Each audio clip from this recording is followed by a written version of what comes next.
আসসালামু আলাইকুম। Crown cement সকালের খবরে আমন্ত্রণ জানাচ্ছি আমি মোর্শেদ শোভন। রাজধানী ঢাকার পল্লবীতে ৮ বছরের শিশু রামিসা আক্তারকে ধর্ষণ ও হত্যার চাঞ্চল্যকর মামলার রায় ঘোষণা হতে যাচ্ছে আজ। ঢাকা মহানগর শিশু সহিংসতা দমন ট্রাইব্যুনালের বিচারক মাসরুর সালেকিন এ রায় ঘোষণা করবেন। এর আগে বৃহস্পতিবার রাষ্ট্র ও আসামি পক্ষের চূড়ান্ত যুক্তিতর্ক উপস্থাপন শেষে রায়ের এই দিন ধার্য করা হয়।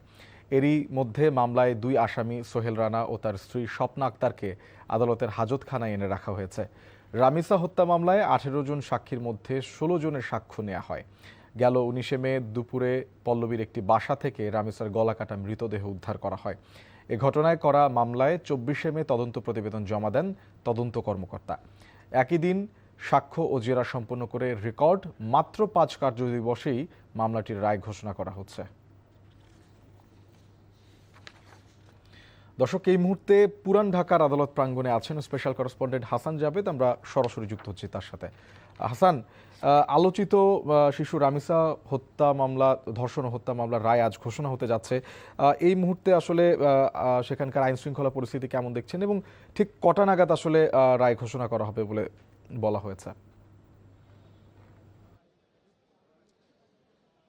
শুভন, আদালতের পরিবেশ যদি বলি অনেকটা বেশ ভারী একটা মানুষ সবার মধ্যে, যারা সংবাদকর্মী থেকে শুরু করে যারা এখানে আছেন আদালত প্রাঙ্গণে সবসময় যারা কাজ করেন, আইনজীবী থেকে শুরু করে এবং এর সাথে যারা সম্পৃক্ত সবাই একটি খুবই মন খারাপ সবার যে এরকম একটি ঘটনা ঘটেছিল। এখন সবার কিন্তু চাওয়া হচ্ছে এই মামলায় যেন আসামিদের সর্বোচ্চ শাস্তিটা নিশ্চিত হয় এবং সেটা যেন রায়ে প্রতিফলিত হয়। এখন বিচারক কিন্তু নিশ্চয়ই তথ্য প্রমাণ স্বাক্ষর ভিত্তিতে রায় দিবেন। ১১টা নাগাদ হয়তো তিনি রায় ঘোষণা করবেন এবং ইতোমধ্যেই সকাল 8:30টার পর দুই আসামিকে সোহেল রানা এবং তার স্ত্রী স্বপ্না আক্তারকে এই হাজতখানায় আনা হয় এবং এখন রায় দেওয়ার জন্য আসলে প্রস্তুতি নেওয়া হচ্ছে। 11টার দিকে রায় ঘোষণা করা হবে এবং এই মামলাটি কিন্তু আজকে রায়ের দিন সহ মোট ৫ কার্যদিবস সময় লেগেছে। অর্থাৎ গত ১ জুন এই মামলার অভিযোগ গঠন করেছিল। অভিযোগ গঠন করে ২ তারিখে আপনার সাক্ষ্য গ্রহণ হয়েছিল ১৬ জনের। ৩ তারিখে তাদেরকে জেরা করেছিল আসামি পক্ষ এবং ৪ তারিখে উভয় পক্ষের যুক্তিতর্ক শেষ হলে রায়ের জন্য আজকের দিন ধার্য আছে। এখন রায় ঘোষণা করা হবে এবং এই মামলাটি কিন্তু খুবই চাঞ্চল্যকর। অল্প সময়ে এই মামলার তদন্ত প্রতিবেদন গত ২৪ মে দেওয়া হয় এবং স্বল্প সময়ে কিন্তু সমাপ্তি হয়। কিন্তু এখন প্রশ্ন হচ্ছে এই রায় দেওয়ার পর কত দ্রুত সময়ে হাইকোর্ট এবং আপিল বিভাগ হয়ে মামলাটি চূড়ান্ত নিষ্পত্তি হয়ে আসামিদের সাজা হলে সেই সাজা কার্যকর করা হয়, সেটি কিন্তু দেখার বিষয়। এর আগেও অল্প সময়, এমন অল্প সময় না হলেও অল্প সময়ে অনেক মামলার রায় নিম্ন আদালতে হয়েছে, কিন্তু ১ বছর ১.৫ বছর অতিবাহিত হয়ে গেলেও কিন্তু হাইকোর্টে সেই সব মামলার শুনানির জন্য অপেক্ষায় আছে। এখনও শুনানি হয়নি, এমন মামলাও আছে। কাজেই এই দর্শক, আমরা জানছিলাম আলোচিত শিশু রামিসা হত্যা মামলার রায়ের সবশেষ খবরাখবর। ত্রয়োদশ জাতীয় সংসদের প্রথম বাজেট অধিবেশন শুরু হচ্ছে আজ। আগামী ১১ জুন বৃহস্পতিবার জাতীয় সংসদে প্রথমবারের মতো বাজেট উপস্থাপন করবেন অর্থমন্ত্রী আমির খসরু মাহমুদ চৌধুরী। একই সাথে এটি প্রধানমন্ত্রী তারেক রহমানের নেতৃত্বাধীন সরকারেরও প্রথম বাজেট। আজ বেলা ৩টায় অধিবেশন শুরু হবে। অধিবেশন কতদিন চলবে তা আজই অধিবেশন শুরুর আগে জাতীয় সংসদের কার্য উপদেষ্টা কমিটির বৈঠকে চূড়ান্ত হবে। জানা গেছে বাজেটের সম্ভাব্য আকার ৮,৮৩,০০০ কোটি টাকা থেকে ৯,৩০,০০০ কোটি টাকার মধ্যে থাকবে। একই সঙ্গে করজাল সম্প্রসারণ, কর প্রশাসনের আধুনিকায়ন এবং রাজস্ব আহরণ বৃদ্ধির উদ্যোগকে গুরুত্ব দেওয়া হবে। আগামী ২০২৬-২৭ অর্থ বছরে সাধারণ মানুষকে কিছুটা স্বস্তি দিতে করমুক্ত আয়সীমা ২৫,০০০ টাকা বাড়িয়ে ৪.৫ লাখ টাকা নির্ধারণ করতে যাচ্ছে সরকার। তবে ভোক্তা অধিকার সংগঠন ক্যাবের দাবি, বর্তমান উচ্চ মূল্যস্ফীতির বাজারে এই সীমা কমপক্ষে ৪ লাখ টাকা করা উচিত। বিশ্লেষকদের শঙ্কা, জরুরি পণ্যে বাজেট কর ছাড় না দেয়া হলে আগামীতে মূল্যস্ফীতির বোঝা আরও বাড়বে। এছাড়া ক্যাপাসিটি চার্জের নামে বিদ্যুৎ খাতের অসম চুক্তি থেকে বের হয়ে আসারও পরামর্শ দিয়েছেন তারা। সেলিম মালিকের রিপোর্টে বিস্তারিত। রাজধানীর কাউরান বাজারে পণ্যের দামের সঙ্গে পকেটের বাজেটের হিসাব না মেলায় বেশ দরদাম করে কেনাকাটা করছেন আইনজীবী এম এ রহিম। গত কয়েক বছরে নিত্যপণ্যের দাম লাগামহীন গতিতে বাড়লেও সে হারে বাড়েনি আয়। ফলে বাজারে পণ্য কিনতে হয় বেশ হিসাব কষে। আয়তে হয়তো আমি আগে কিছুটা সঞ্চয় করতে পারতাম, এখন জিনিসপত্রের দাম বাড়াতে সঞ্চয় তো করতে পারি নাই, তার থেকে 4-5 গুণ আমার আরও ব্যয় বেড়ে গেছে। ফলে সঞ্চয় তো হচ্ছেই না, দ্বিতীয়ত আমি ঋণের বেড়াজালে আটকাই যাচ্ছি। দেশের কর কাঠামোতে গেড়ে বসেছে এক বৈষম্যমূলক দ্বিমুখী নীতি। চিনি বা ভোজ্য তেলে চাপ বাড়লে এনবিআর শুল্ক ছাড় দিলেও ছাড় মিলে না মশলা আমদানিতে। শুল্ক ছাড়ায় 50 থেকে 60%। কৃষি পণ্যে গড় আমদানি শুল্ক প্রায় 18%, যেখানে উন্নত দেশগুলোতে 5 থেকে 10%। ট্যাক্স, কাস্টমস, ভিএটি সেই জায়গাতেও কিন্তু এই ইনফ্লেশনকে সহজ করার যা করার সুযোগ আছে, যেমন ট্যাক্স কমানো, ভ্যাটটাকে একটু সহনীয় করে নিয়ে আসা, যেখানে যেখানে সুযোগ আছে। বিশেষ করে আমি বলবো লো ইনকাম এবং মিডল ইনকাম গ্রুপের যে নিত্য প্রয়োজনীয় food and non food item, সেই জায়গাগুলোয় যতটুকু পারা যায় একটু সহজ করে নিয়ে আসার চেষ্টা করতে হবে। চলতি অর্থ বছরে মূল্যস্ফীতি 6.5% ধরে রাখার লক্ষ্য থাকলেও গত এপ্রিলে তা ছুঁয়েছে 9.04%।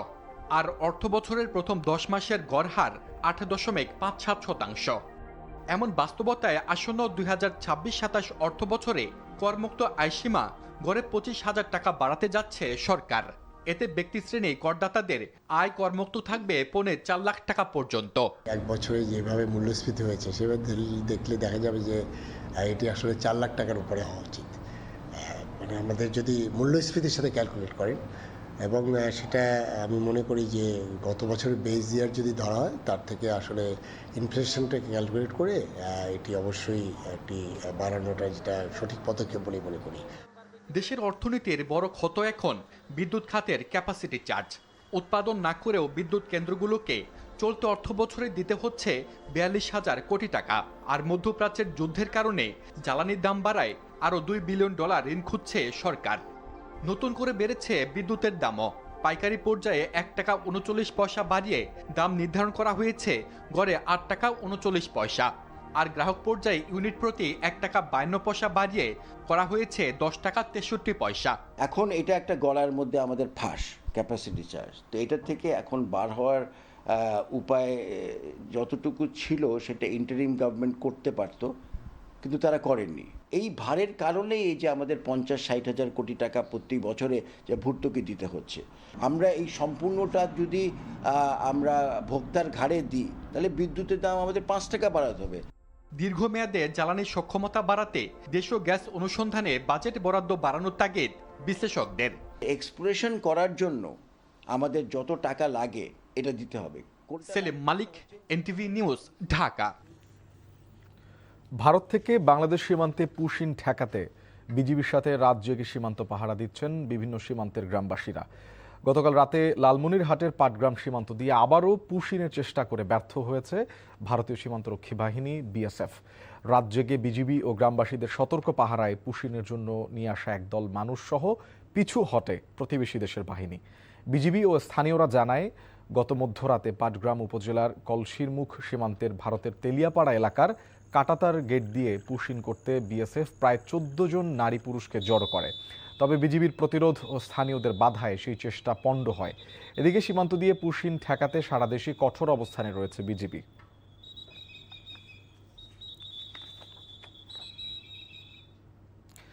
লেবাননে ইসরায়েলি ড্রোন হামলায় নিহত 2 প্রবাসী বাংলাদেশির মৃতদেহ দেশে পৌঁছেছে। রাত 2:30টার দিকে কাতার এয়ারলাইন্সের একটি ফ্লাইটে ঢাকার হজরত শাহজালাল আন্তর্জাতিক বিমানবন্দরে পৌঁছেছে তাদের মরদেহ। পররাষ্ট্র প্রতিমন্ত্রী শামা ওবায়েদ মরদেহ দুটি গ্রহণ করে স্বজনদের কাছে হস্তান্তর করেন। এ সময় তিনি নিহত পরিবার দুটিকে সব ধরনের সহযোগিতার আশ্বাস দেন। গেল 11 মে দক্ষিণ লেবাননের নাবাতিয়ের জিবদিন এলাকায় ভয়াবহ ইসরায়েলি হামলায় নিহত হন সাতক্ষীরার শফিকুল ইসলাম ও নাহিদুল ইসলাম। নিহতের পর বৈরুতের রফিক হারিরি হাসপাতালের মর্গে তাদের মরদেহ রাখা হয়। পররাষ্ট্র মন্ত্রণালয় জানিয়েছে, লেবাননে ইসরায়েলি হামলায় নিহত 10 বাংলাদেশির মধ্যে এখনো পর্যন্ত দেশে পৌঁছেছে 7 জনের মৃতদেহ। এখন পর্যন্ত আমরা 10 জনকে হারিয়েছি। আমরা 7 জনের মৃতদেহ আমরা বাংলাদেশে আনতে পেরেছি ওই সকল দেশের সরকারের সহযোগিতায়। আমাদের সরকারের পক্ষ থেকে যে সকল সহযোগিতা আমাদের করার প্রয়োজন হয় সেই সকল সহযোগিতা আমরা করব। এই দুটো পরিবারের পাশে আমরা আছি, সব সময় থাকব। বহুল আলোচিত বিসিবি পরিচালনা পর্ষদের নির্বাচনে ভোট গ্রহণ শুরু হয়েছে সকাল 10টায়, যা চলবে বিকেল 4টা পর্যন্ত। তবে বিনা প্রতিদ্বন্দ্বিতায় 8 জন নির্বাচিত হওয়ায় নির্বাচনী আকর্ষণ কমেছে অনেকটাই। তাই 23 পদের মধ্যে বাকি 15টি পদ নিয়েই হবে ভোটের লড়াই। ক্যাটাগরি 1 থেকে 10 জনের মধ্যে 7 জনই বিনা প্রতিদ্বন্দ্বিতায় নির্বাচিত হওয়ায় লড়াইটা হতে যাচ্ছে ক্যাটাগরি 2-এ ঢাকার ক্লাবগুলোর মধ্যে।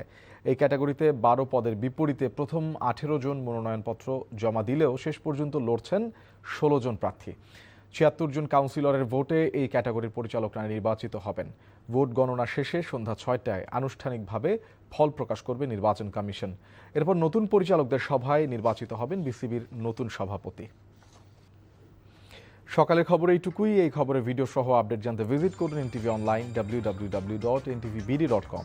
এছাড়াও এনটিভির জনপ্রিয় সব অনুষ্ঠান ও খবরের আপডেট জানতে ভিজিট করুন আমাদের ইউটিউব ও ভেরিফাইড ফেসবুক পেজ। 12টায় মধ্যাহ্নের খবর দেখার আমন্ত্রণ রইল। ধন্যবাদ সবাইকে।